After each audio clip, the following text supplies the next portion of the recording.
বন্ধুরা, এই তালের সিজনে যদি তালের এইরকম চুষি পিঠা খাওয়া যায়, এর থেকে স্বাদের আর কিছুই হতে পারে না বন্ধুরা। এতটাই এই চুষি পিঠাটা স্বাদের বন্ধুরা। তো বন্ধুরা, চলে এসেছি প্রতিদিনের মতো আবারও নতুন একটা দারুণ মজার স্বাদের রেসিপি নিয়ে। এখন তো বর্ষাকাল বন্ধুরা, বর্ষার সময় তালের সিজন, আর এই তাল দিয়ে যে এত মজার রেসিপি হয় বন্ধুরা, খুব ভালো লাগে খেতে। আজকে তাল দিয়ে বন্ধুরা মজার দারুণ স্বাদের চুষি পিঠা তৈরি করব। তার জন্য দেখো এইখানে বাটি মেপে এক বাটি সুজিটা নিয়েছি বন্ধুরা। এই বাটি মাপ করে আমি তালের কাজটা মেপে নিয়ে নিব বন্ধুরা। দেখো এক বাটি সুজি নিয়েছি, সেই পরিমাণ মতো তালের কাদও নিয়ে নিব। একটা কড়া বসিয়ে দিয়ে কড়াটা সুন্দর করে গরম করে নিয়েছি। এইখানে মাপ করা তালের কাদটা দিয়ে দিব বন্ধুরা। এই তালের কাদ দিয়ে যদি চুষি পিঠা করা যায়, কি বলবো, খেতে কিন্তু খুব দারুণ লাগে। দিয়ে দিব সমপরিমাণ এক বাটি পানি। এবার খুব সুন্দর করে তালের এই মিশ্রণটা ফুটিয়ে নিব। তো দেখো বন্ধুরা, তালের কাদ জল একসঙ্গে ঘুলিয়ে নিয়ে খুব সুন্দর করে ফুটিয়ে নিয়েছি। আশা করছি এইভাবে ফুটিয়ে নিতে হবে তালের কাদটা আগে। স্বাদ বুঝে মিষ্টি খাবারে একটু লবণ দিয়ে দিব।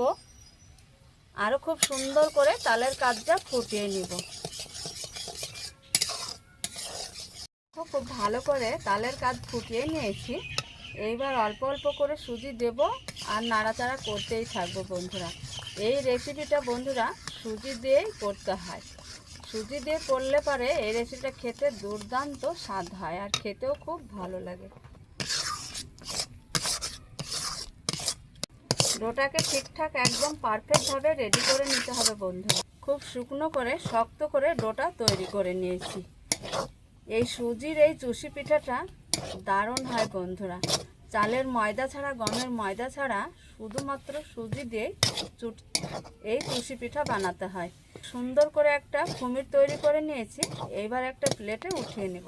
একটা প্লেট নিয়েছি, প্লেটে একটু সাদা তেল দিয়েছি। এইবার এই কুমিরটা তুলে নিব। তো দেখো বন্ধুরা, এই সুজির কুমিরটাকে খুব সুন্দর করে আগে একটু ঠান্ডা করে নিতে হবে। একেবারে যে খুবই ঠান্ডা তা করতে হবে না বন্ধুরা। হালকা হালকা একটু গরম থাকতে থাকতে হাত দিয়ে ঠেসে ঠেসে খুব সুন্দর করে মেখে নিতে হবে। তো খুব সুন্দর করে ঠেসে মেখে নিয়ে ফিরে আসছে বন্ধুরা। আর খুব সুন্দর এইভাবে ঠেসে মেখে নিলে খুব সুন্দর হয় চুষি পিঠাটা। তো মাখা একদম আমার রেডি হয়েছে। এবার আমি ছোট ছোট করে চুষি পিঠার জন্য কেটে নিব। আর একটু করে নিয়ে নিব। এইবার চুষি পিঠাটা একটু তৈরি করে নিব। এই যে দেখো, এই সাইজের করে তৈরি করে নিব। একদম ঠিকঠাক এইভাবে তৈরি করে নিব সবগুলো। চুষি পিঠাগুলো তৈরি করাই একদম রেডি হয়েছে। দেখো কতটা সুন্দর দেখতে, দারুণ লাগে। তালের যে কোনো রেসিপি খুব সুন্দর লাগে দেখতে, খেতেও দারুণ স্বাদের। তো চলো এবার চলে যাব আবারও চুলার কাছে। তাতে আবারও কড়া দিয়েছি। কড়াতে বেশ মাপ করে, এই বাটির মাপ করে তালের মাড়ি সুজি নিয়েছি, সেই মাপ অনুযায়ী দিয়ে দিব চিনি। মেপে দিয়ে দিব জল। এবার দিয়ে দিব একটা তেজপাতা, এক টুকরো দারচিনি আর দুটো মুখ ফাটানো ছোট এলাচ। সুন্দর করে একটা পাতলা চিনি সেরা তৈরি করে নিতে হবে বন্ধুরা। এক বলকেই সেরাটা তৈরি করে নিব। বুঝলো? তো দেখো বন্ধুরা, চিনির একটা পাতলা সেরা তৈরি করে নিয়েছি, বলক উঠেছে।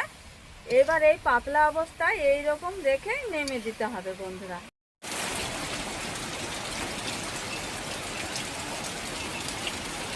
দেখো চুলাতে আমি কড়াই তেল দিয়েছি আর তেলটা খুব সুন্দর করে গরম করে নিয়েছি।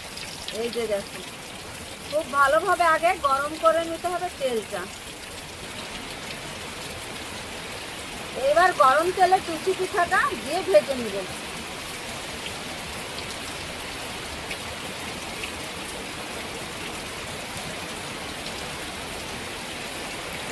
বন্ধুরা দেখো, চুষি পিঠাটা খুব সুন্দর করে ভেজে নিয়েছি। এইভাবে ভেজে নিতে হবে। আর আমাদের এইদিকে বৃষ্টি হচ্ছে বন্ধুরা। তো দেখো খুব ভালোভাবে ভেজে নিয়েছি। ওইদিকে সেরা তৈরি করা আছে, সেরাটা আমি দিয়ে দিব। তো দেখো বন্ধুরা, সমস্ত চুষি পিঠাটা তেলে ভেজে রসে ডুবিয়ে নিয়েছি। এই যে দেখো, এইখানে একটা প্লেট নিয়েছি, প্লেটে আমি পরিবেশন করে নিব।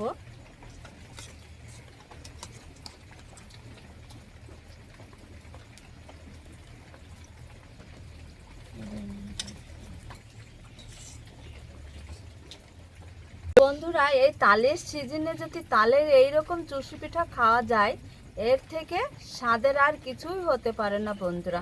এতটাই এই চুষি পিঠাটা স্বাদের বন্ধুরা। তো একবার হলো তোমরা এই তালের সিজনে চুষি পিঠাটা করে খেয়ে দেখবে বন্ধুরা। তো বন্ধুরা দেখো, তোমাদের একটু আঙুল দিয়ে ভেঙে দেখা, এই যে দেখো এত নরম আর খুব তুলতুলে হয় এটা খেতে। খুবকের এই চুষি পিঠার রেসিপি তোমাদের কেমন লেগেছে? যদি ভালো লাগে অবশ্যই লাইক, কমেন্ট আর শেয়ার করতে ভুলো না বন্ধুদেরকে। রেসিপি এই পর্যন্ত, পরবর্তী রেসিপি নিয়ে তোমাদের সঙ্গে দেখা হচ্ছে। ভালো থেকো, সুস্থ থাকো, তোমাদের টাটা।